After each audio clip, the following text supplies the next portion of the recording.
Wayfair has everything you need to create holiday magic at home, whether you're honoring time-tested traditions or looking to make new memories. Gretchen, I'm hosting Christmas again this year, and what we love to do at Christmas time is hang out in the backyard with the whole family. And I realized I didn't have enough tables out there, so I got some new tables from Wayfair, and I am so excited that everyone's going to have someplace to put their drink. Well, Wayfair's huge selection of home items makes it easy to find exactly what's right for you. It's so easy to shop there and to search for items on any budget. And they have free and easy delivery, even on the big stuff, and they'll even help you set it up. Set the scene for new holiday memories with Wayfair. Head to wayfair.com right now to get your home holiday ready. That's WAYFAIR.com. Wayfair. Every style, every home. Let's talk about a small thing that can make a big difference if you have diabetes, the FreeStyle Libre 3 Plus sensor. It's amazing how the sensor gives you real-time glucose readings so you can see the impact of every meal and activity to make better choices. The FreeStyle Libre 3 Plus sensor can help you live life with diabetes on your terms. This is progress. You can try it for free at freestylelibre.us. Offer available for people who qualify. Visit myfreestyle.us to see all terms and conditions. Certain exclusions apply. For prescription only. Safety info found at freestylelibre.us. Hello and welcome to Happier, a podcast that gives us strategies and suggestions about how to build happier habits into our everyday lives. This week, we will reveal our annual challenge for 2025. This is the yearly challenge that we challenge ourselves and listeners to every year. And first, we'll review the 2024 challenge of Write 24 in 24.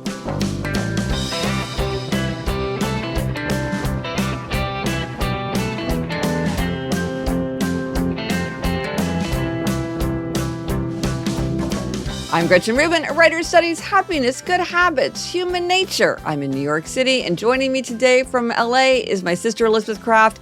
And Elizabeth, I have to say, this annual challenge is something that we are very excited to do. Yes, we are.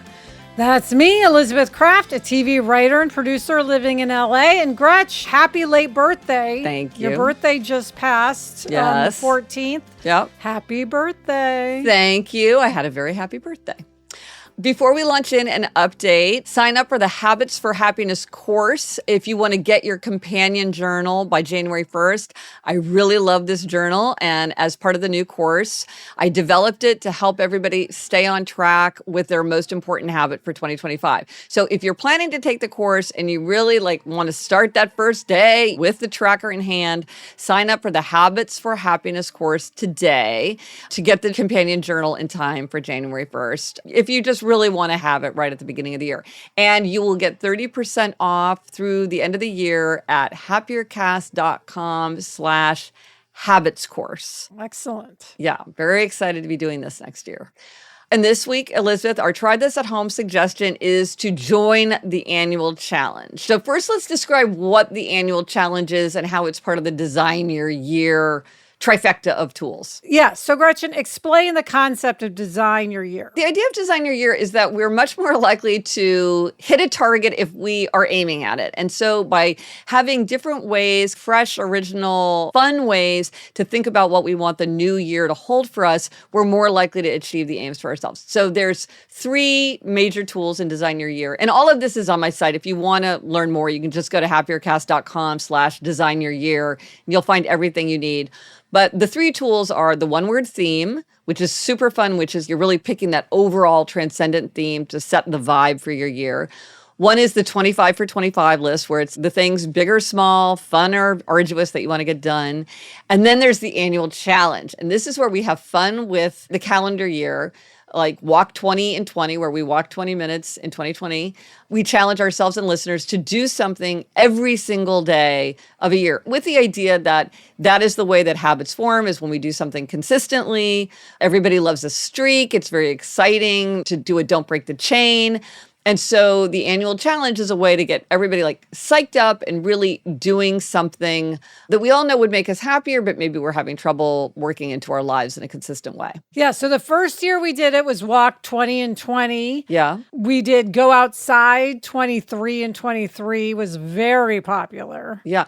It's just funny that for some reason, framing a habit in this way makes it feel more fun. It feels easier to maintain. People love the idea of doing it with a bunch of other people. You know, you can use the hashtag. It just changes the way we feel about a habit, and that makes it easier to do it. But Gretch, before we reveal our 2025 challenge, let's talk about Write 24 in 24. Yeah, and so the idea with this was that if we do something consistently, we're often astonished by how much we can accomplish. We often underestimate what we can do over the long term if we do something slowly and steadily, while we sometimes overestimate what we can do in a short amount of time, like a weekend. And so doing something like writing consistently, it's astonishing how much you can get done. And so the new angle that Elizabeth, you and I came up with for 2024 was, for the first time, we said, if you want to follow along, you can either do something for 24 minutes a day, or you can do 2 to 4 minutes a day. You put the little dash between the 2 to 4. So it's either 24 or 2 to 4. That was enough to count. And that was fun because people could feel like they were doing it right. Yes. There's no right way or wrong way. It's whatever works for you. But people want to feel like they're doing it properly. But you could really tailor it to the kind of writing you wanted to do. Yes. So I chose to do a 1 sentence a day journal. Yeah. The 2 to 4 minutes. Right. And it was so exciting to hear from listeners about what they did with this time and how they used their time. Yes. Chris said, I can never thank you enough for this year's Write 24 in 24 challenge. I struggled for most of this year just to set aside 2 to 4 minutes a day to get started. By spring, I had managed to carve out a few minutes weekly to pull out my phone and capture moments of inspiration. The words did not come easily. That part of my brain was like an old river whose flow had been blocked by the boulders of a stressful job and family responsibilities. However, about a month ago, I entered into a very painful, unexpected transition in my life. After 25 years of running our church bookstore together, my husband was laid off and I was reduced to part-time status. Finding myself nearly paralyzed with anger, grief, and bitterness, I pulled out my laptop and started writing. Once the flow started, I couldn't stop it. At my son's behest, I opened a Substack newsletter account and began posting personal essays about my journey through this tunnel of emotion and our transition into a new season. My Substack is called Crafting Wisdom. My last name is Craft, and I'm hoping to share some life wisdom with others. Love a fellow craft. Yes, we're crafts too. After 3 weeks of posting on my Substack, I have several paid subscribers and over 400 views. I just turned 67, and I think this new career move may work out just fine. There is nothing more fulfilling than having the ability to turn your heart inside out and share what's inside. My goal is to be a published writer before I turn 70. So this is great, which is this challenge of doing this consistent writing really went in an unexpected direction, and it worked out great. So that is very exciting. We love a fellow craft. So good luck. Yes, we do. Good luck. Jean wrote, this challenge aligned well with the specific type of journaling I wanted to focus on, so I accept it. I had lofty goals to write 24 minutes a few days per week and 2 to 4 the remainder, but that part of the goal only lasted for the first few months. However, I'm very proud to say that I have 339 consecutive days of writing at least 2 minutes and usually 4 minutes per day. Well done. Amazing. Jane said, I use the Day One journaling app every night. At this point, I'm up to 6 years ago, enjoying the reminders of my activities each date. And then in response, September wrote, it says online that you can turn the Day One journals into printed books with the app. So that might be nice. So that's very cool. You could print out your journal. Pam says, I did 24 minutes a day of The Artist's Way. Oh, that's a good idea. Love The Artist's Way. Right. This is a very well-known book that talks about doing morning pages. So I think many people did that. Jennifer said, I'm a freelance writer, but for consistent daily writing, I combine this writing challenge with your idea of email updates with family. I engage my mother-in-law and sister-in-law, we live in 3 different states, to share daily news via email. It's been a great way to stay connected as well as to process my own experiences. Well, that's a double feature. Yes. Anik said, I wrote gratitude 2 minutes every morning. One thing I'm grateful for, one thing I'm proud of. Oh, that's a real happiness booster. Absolutely. Okay, so let's talk about our own experience. What did you think of Write 24 for 24? How did it work out for you? So, as I mentioned, I was doing the 1 sentence a day journal, which I think is such a good idea. I'd say I had intermittent success. I would have streaks and then I would forget to do it and then I would get back on it. I don't know if maybe because I am a writer, we're both writers. Yeah. It sort of, we're writing anyway, so it's not as top of mind.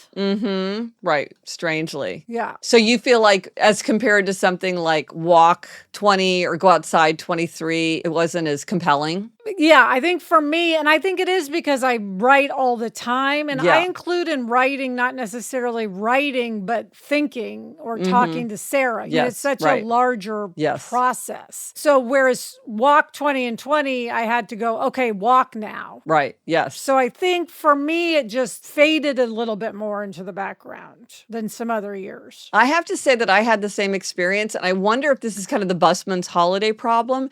And I can imagine, let's say you were like a horticulturist and you spent all your time with plants, you might think, well, but I would love to go outside 23 and 23 and just be wandering around and daydreaming, because when I'm outside, I'm working and focusing and I need to just enjoy nature.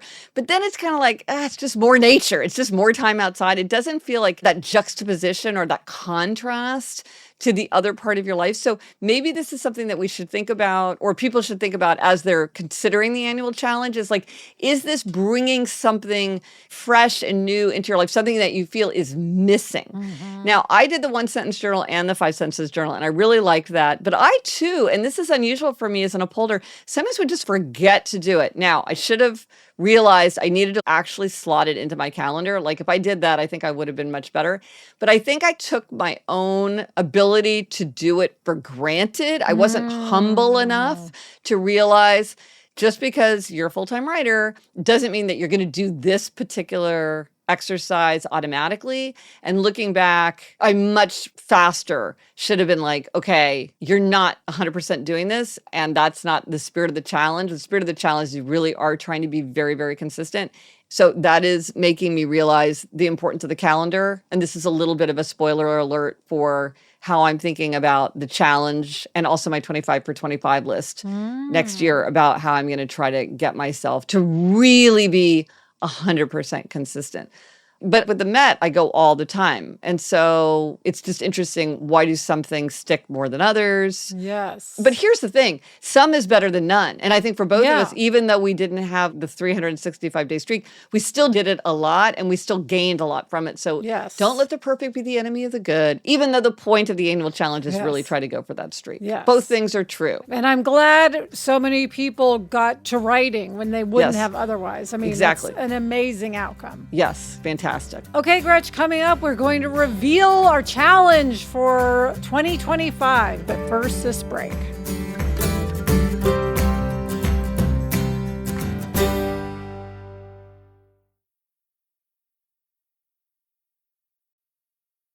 It's great when you can get someone a gift they wouldn't necessarily get for themselves, that little bit of luxury that they don't know they're missing. For quality gifts at an affordable price, my go-to is Quint's. Gretch, my favorite gift to get and give from Quint's is their Mongolian cashmere sweaters. I love all the colors. I got a red one to wear at Christmas this year, and I very well will give one to somebody else. And those start at $50. Or for the ultimate year-round gifts, check out their 14-karat gold jewelry, Italian leather handbags, and European linen sheet sets. Gift luxury this holiday season without the luxury price tag. Go to quince.com/Gretchen for 365-day returns, plus free shipping on your order. That's QUINCE.com/Gretchen to get free shipping and 365-day returns. Quince.com/Gretchen. And now, announcing the annual challenge for 2025 is Read 25 and 25! Yay! Yes, this is going to be amazing. So we did read 21 and 21, But Elizabeth, people love this challenge. People keep saying how much they love this challenge. People have been asking us to bring it back. My team theme, as you know, for this year was responsive. So it's like, yes, let's do read 25 in 25. It's back. It's better than ever. Yes. And we learned so much doing it the first time, got Yes. so many great ideas for how to incorporate more reading into our lives that we can now use in 2025. Now, I think everybody kind of knows that reading is good for us. But if you're a questioner and you want your data and your research, or if you're just a person who really likes to know these things, the research shows that reading is so beneficial to us. It benefits our mental health. It gives us more empathy for other people. It reduces stress. It sharpens memory. It helps us learn. It increases our tolerance for uncertainty, something that's very useful today. And here's something, a study from 2017 shows that the mental health benefits from reading books actually lengthens our lives. You will literally live longer if you read books. And so that's terrific. But here's the thing, Elizabeth. You and I don't read books because it's good for us. Right. We read books because it's fun. Yes, we enjoy it. It's fun. It's so fun. For me, it's the most fun of anything. Now, as part of this challenge, there are several things that we are eager to share to help people get excited about it and like really think about how this is going to be part of their daily lives in 2025. If you want resources, all kinds of stuff is ready for you. Just go to happiercast.com/read 25 and 25. So anything that you're looking for, just go to read 25 and 25 on happiercast.com and you'll find it. Or just go to my website, you'll find it. Also, we are partnering with bookshop.org. Okay. And if you don't know bookshop.org, it's this organization that is on a mission to help local indie bookstores thrive in today's world. We all love our indies. Bookshop.org is an online retailer that helps to support the indies. And we're partnering with bookshop.org to give monthly challenges to help everybody get ideas and inspiration. So if you want to join the challenge, go to happiercast.com/read 25 and 25, and we'll send you all of the challenges throughout the year. That's just going to be super fun. Yes, everybody's going to love that. And then also the Happier app. If you want to track your progress and be part of all the minutes, we're going to try to log all the minutes that people are reading throughout the year. Go to the Happier app, and it's a free aim, read 25 and 25. So just download the app. It's the Happier app, in the Apple App Store or the Google Play Store, and you can follow along there. And then, Gretchen, you and I are doing something. Others may want to do it as well. That was inspired totally by our mom. Yes. So this is Simon Hasel's slow read of War and Peace in 2025. So our mother did this, and Elizabeth, you and I are doing it, and then my husband Jamie just decided he would do it too. Yay. So he signed up. This is the idea of it. It's a slow read that everybody does of War and Peace. So War and Peace is about 1,300 pages long, which sounds long, but it's divided into 361 chapters. So each chapter is only like 3 to 4 pages. So it's the perfect book to read a chapter a day over the course of a year. And so what Simon Hasel does is every Tuesday, he publishes a weekly post, which you can also listen to by podcast. I think I'm going to try to do it as a podcast, where it's a summary of the events of the last 7 chapters. It discusses the themes. It has artwork related to the theories. And it has a selection of footnotes and tangents and links to help you go deeper. One thing it does is it really can help you with the characters. This is something that many readers will struggle with in a Russian novel because a single character might be referred to by multiple names, like a formal name, a family name, a nickname, and sometimes that can be tiresome. And so here's the one-stop shop to figure out who everybody is. So you can keep track of who's who. And this is the last year. He's done it for 3 years. This is the last year he's planning to do War and Peace. So if you're excited about War and Peace, and I read War and Peace years ago, and I remember reading it like a Stephen King novel. Like I was turning the pages. It's extremely compelling, but of course I don't remember anything about it. Yes, Gretchen, Mom keeps saying that. She keeps saying War and Peace is just so entertaining. Yeah, She's saying there's nothing a 12-year-old wouldn't enjoy here. Like this is a great read. And Sarah recently, a couple years ago, decided to read War and Peace. and she loved it. So I am the only one who has not ever read it. So I will be hopefully eating it up. But also, it's kind of a milestone. I feel like it's one of these things you want to be like, yes, I did it. Okay, so the name of the Substack is Footnotes and Tangents. So you have to become a paid subscriber. This is something that you have to pay for. And Mom is like, absolutely, you should pay for it. It's totally worth it. And you make sure you turn on your notifications in your settings so that for 2025 War and Peace to make sure that you get the weekly updates. Also, I think Mom said people comment so you can get into sort of an interaction with other readers. Yeah. So you can either get it as an email or in the Substack app. So anyway, this is something she really encouraged us to do it. So we're very excited to be doing it. And now Jamie's going to be doing it. So it'll be a whole like family affair.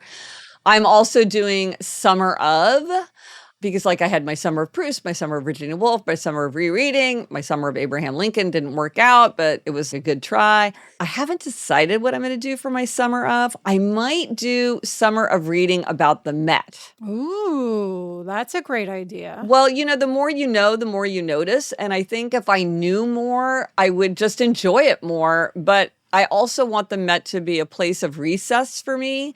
So I was thinking maybe this would be a good way to do a summer of reading around the Met. That feels very manageable. Maybe I'll use my 25 minutes during the summer to do a summer of reading about the Met. Fun. Now, if you like tracking, Don't Break the Chain really, really works for people. People like to keep track.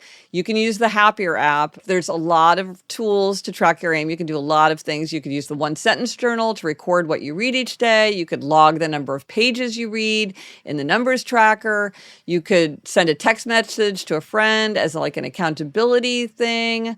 So that's a really good way to keep yourself on track. Yes. And Gretchen, we would love people to share the Read 25 and 25 challenge. Tell us on social media if you're going to do it. Use the hashtag Read25 and 25. So again, if you want a lot of resources, go to happiercast.com/read25 and 25. I am so excited for this, Elizabeth. So excited. And by the way, yes, audiobooks do count. And audiobooks do count.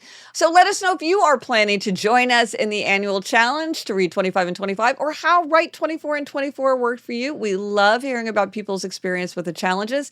You can find us on Instagram, Threads, TikTok, Facebook. Drop us an email at podcast@gretchenrubin.com. Or as always, you go to happiercast.com. This is episode 513 for everything related to this episode. All right, Gretch, coming up, we have a few quick reading hacks. But first, this break.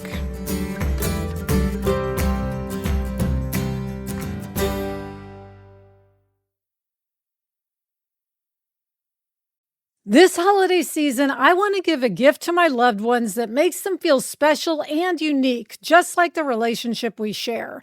That's why I'm giving everyone I care about Storyworth. Here's how it works. Each week, Storyworth emails your loved one a thought-provoking question that you get to help pick. Things like, what's the bravest thing you've ever done? Or what's the farthest you've ever traveled? After that year of fun, Storyworth compiles your loved one's stories and photos into a beautiful keepsake hardcover book that you'll be able to share and revisit for generations to come. Gretchen, I have one of these keepsake books from a Storyworth I gave my father-in-law. I have it out on the coffee table. It's something I know Jack will be sharing with his kids someday. With Storyworth, we're giving those we love most a thoughtful personal gift from the heart and preserving their memories and stories for years to come.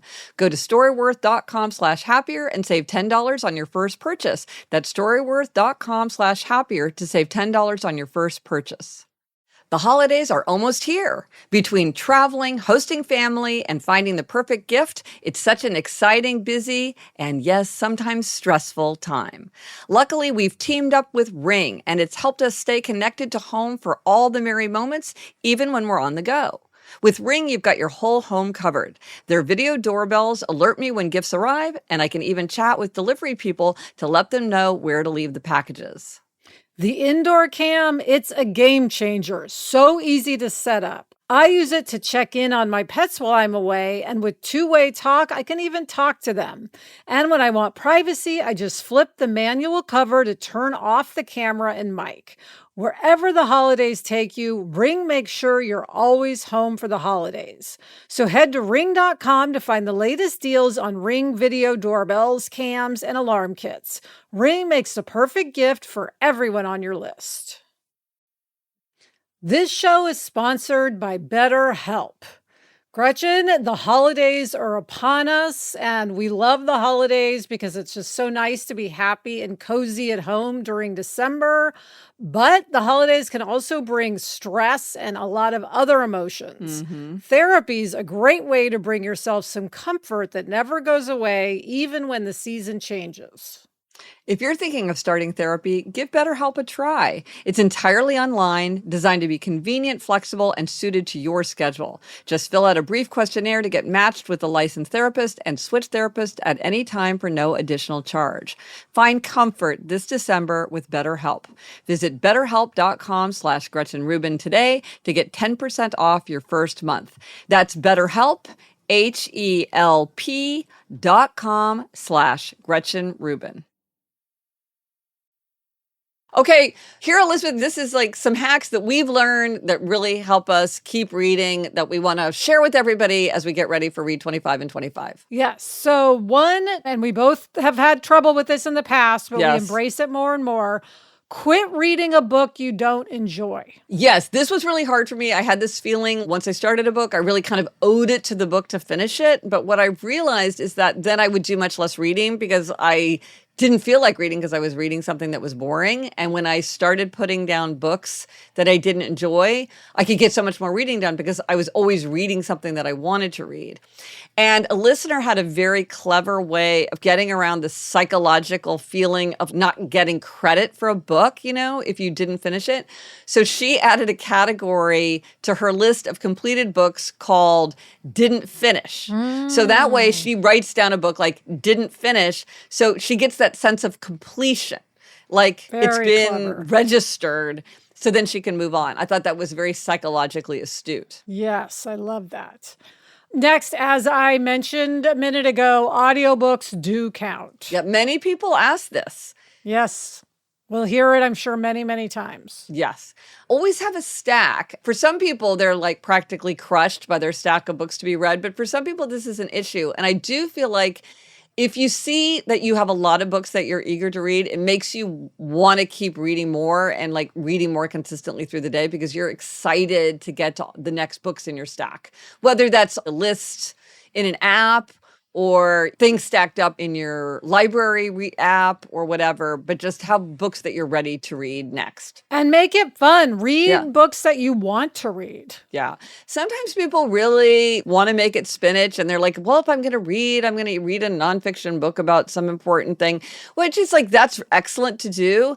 But you should also make sure that you read what you feel like reading. Yes. Keep it fun. Yes. Okay, and we'll have many more tips and thoughts about reading throughout the year. Yes. But now, Gretchen, it is time for a Know Yourself Better question. Okay, and this is also related to Read 25 and 25, which is to consider your tendency.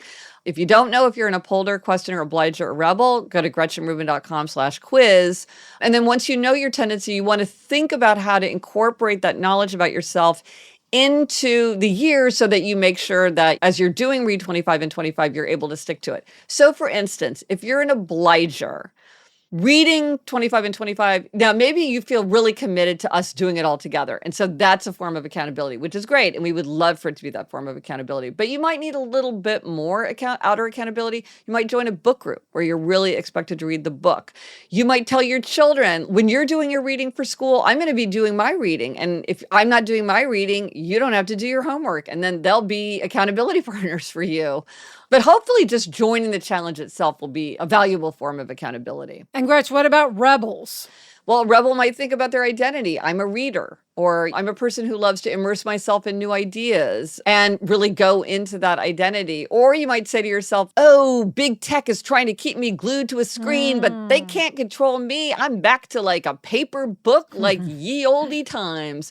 If you were a questioner, you might really enjoy doing the tracking, like adding up the numbers of books that you've read or minutes that you've read, or really focusing on the why you're doing it. And then upholders, maybe get it on the calendar. I'm really thinking about getting it on the calendar. And what about don't break the chain, Gretchen? We've mentioned this. Okay, so don't break the chain is an approach that works very well for all four tendencies: upholders, questioners, obligers, and rebels. It's a tool that works for a lot of people. Like in the Happier app, it's one of the most popular tools. It may be the most popular tool. But so if you like to do this, I created a paper version of Read 25 and 25 that lets you cross off every day. I'll post a link in the show notes where you can download it. But remember, we don't want to break the chain, but if we do break the chain, it's not a big deal. You kind of have to hold both things in your mind at once.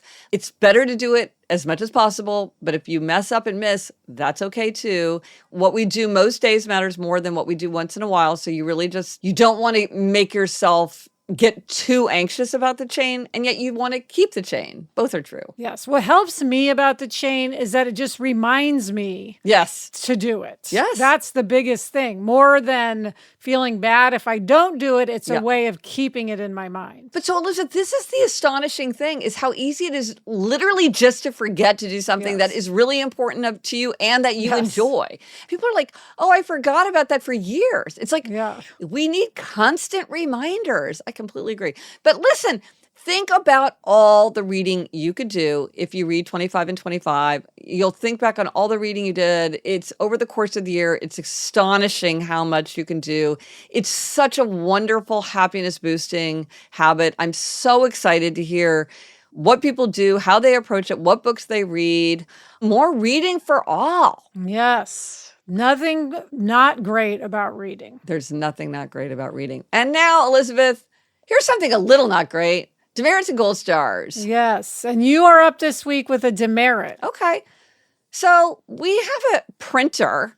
I don't know where it came from. Maybe it was Eliza's in college, or I have no idea. We have a printer. I found it in a closet and I got it out and put it in the hallway. And I'm like, I'm putting this printer in the hallway so I do something with it. How long has it been in the hallway? Weeks. Oh, yes. What am I going to do with it? I haven't even said to people that I know, would you like this printer? I haven't even really thought about maybe I would like that printer. Right. I think it's a color printer. I haven't even engaged with the printer enough to understand what exactly it is. I'm just leaving it in the hallway as if it will magically introduce itself to me at some point. I almost fell over it the other day trying to chase Barnaby. It's like, deal with the printer. Well, I think printers in general are pressure points for people. People have a very hard time with their printers and don't like dealing with the printer. So I'm not surprised that this printer is not being dealt with. But there are some times where you just really want to print something out. Well, no, you need a printer. This is the problem in life. You both desperately need a printer and wish you didn't have a printer. So it's just a problem. The person who gets the printer that always works, is easy to set up, is a person that I will be very grateful for. Yes. Maybe it rises to the level of needing to be on my 25 for 25. Elizabeth, I don't know. But Elizabeth, what is your gold star? Well, Gretch, I am giving a gold star to Broadway. Oh, nice. It has been years. Very appropriate. I feel like gold stars are very Broadway. It was years since I'd been to a Broadway show for one reason and another. And when Adam and Jack and I went to New York for Thanksgiving, we went to see Stereophonic on Broadway. Yeah. And it was just such a great experience. I remembered how amazing it is. I have to tell you that we got the last 3 tickets that were available. Really? They were on the top row. Amazing. $50 each. Very affordable for Broadway.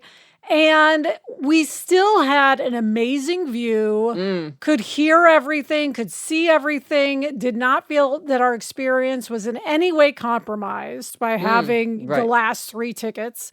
And I just gold star for a great thing that exists that you can go to and be enriched by.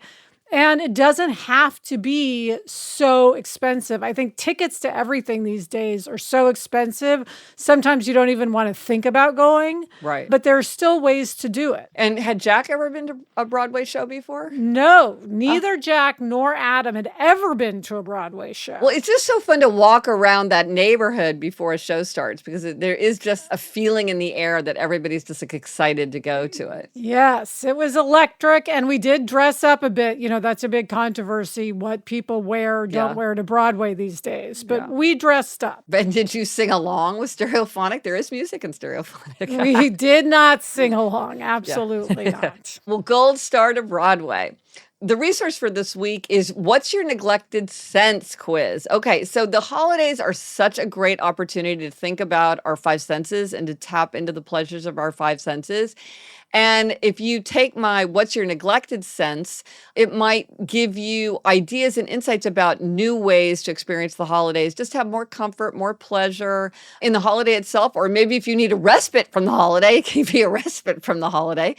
You can do it with your family and compare results. That's really fun. Elizabeth, you and I have the same result, which did not surprise us, but was interesting. And you can take that quiz at happiercast.com/senses quiz, and it will tell you which of your senses you most neglect. And Elizabeth, what are we reading? What are you reading? I am reading Your Table is Ready, Tales of a New York Maitre d' by Michael Checky Azalina. And I am reading Was She Pretty by Leanne Shapton. And that's it for this episode of Happier. Remember to try this at home. Join the annual challenge, Read 25 and 25. Let us know how you are planning to approach the annual challenge. Thank you to our executive producer, Chuck Reed, and everyone at Odyssey. Get in touch. Gretchen's on Instagram, Threads, Facebook, and TikTok at Gretchen Rubin. And I'm on Instagram and Threads at Liz Craft. Our email address is podcast@gretchenrubin.com. We say it all the time, but that's because it's true. It really does help our show if you take a moment to rate the show, review the show, or tell someone you know. Until next week, I'm Elizabeth Craft. And I'm Gretchen Rubin. Thanks for joining us. Onward and upward.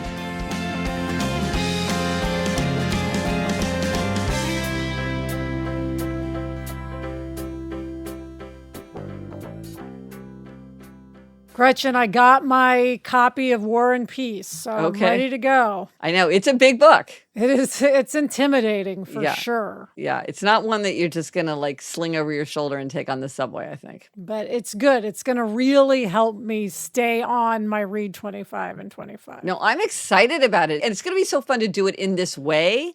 I think it's going to be a great book and it'll be interesting to read it in this way. Yes.